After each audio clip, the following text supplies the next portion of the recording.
Presiden Joko Widodo menyatakan penutupan KTT G20 berhasil menghasilkan Bali Leaders Declaration. Meski sempat diragukan, tetapi Indonesia akhirnya berhasil membuktikan dengan deklarasi sejumlah poin, termasuk menghentikan perang Rusia-Ukraina.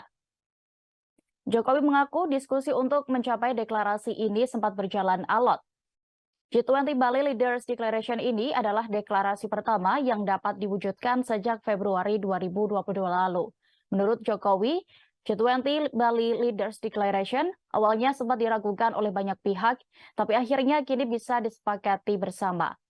Ia mengungkapkan G20 Bali terdiri dari 52 paragraf. Dari keseluruhan itu, terdapat satu yang menjadi perdebatan panjang para pemimpin G20. Yakni terkait pernyataan sikap soal perang di Ukraina. Diskusi terkait perang di Ukraina ini sempat berlangsung sangat alot. Saking alotnya, menurut Jokowi, pembahasan perang di Ukraina dilakukan hingga tengah malam.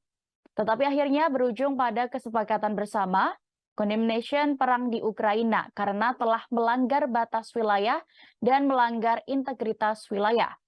Tidak hanya itu, G20 juga membahas terkait dampak perang kepada kondisi perekonomian global yang berujung pada beberapa capaian konkret. Di antaranya adalah terbentuknya Pandemic Fund yang sampai hari ini berkumpul 1,5 miliar dolar. Kemudian pembentukan dan operasionalisasi Resilience and Sustainability Trust atau RAST di bawah IMF sejumlah 81,6 miliar dolar untuk membantu negara-negara yang menghadapi krisis. Serta Energy Transition Mechanism, khususnya untuk Indonesia, memperoleh komitmen dari Just Energy Transition Partnership sebesar 20 miliar US dollar. Terkait ini, Rusia pun juga memuji deklarasi pemimpin Group of 20 atau G20. G20 Bali Leaders Declaration dinilai Rusia sebagai sebuah teks yang berimbang. Dokumen itu pun juga mencatat adanya pandangan lain dan penilaian yang berbeda mengenai situasi dan mengatakan bahwa G20 bukanlah forum untuk menyelesaikan masalah keamanan. Kremlin bahkan sudah menerbitkan terjemahan deklarasi tersebut dalam bahasa Rusia yang lengkap dan akurat di situs webnya. Langkah ini pun mengejutkan mengingat kata-katanya sangat kritis terhadap Moskow.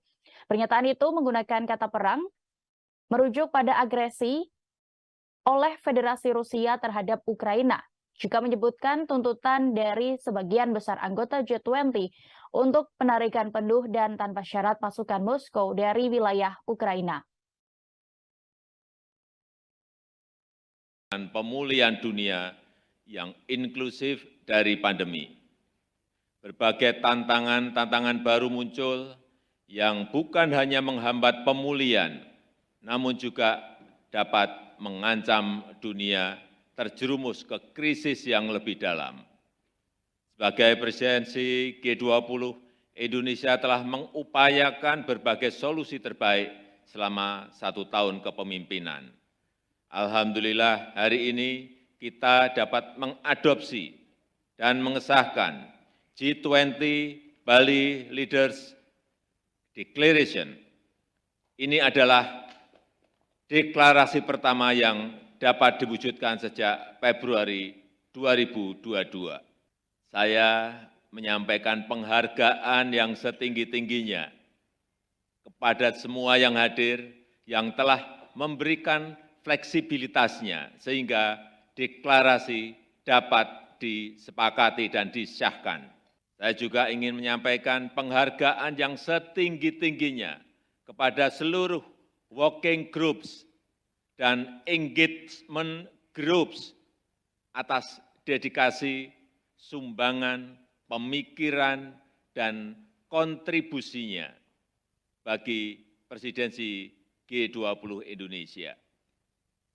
Selain deklarasi, presidensi Indonesia juga menghasilkan konkret deliverable yang berisi daftar proyek kerjasama negara anggota G20 dan undangan.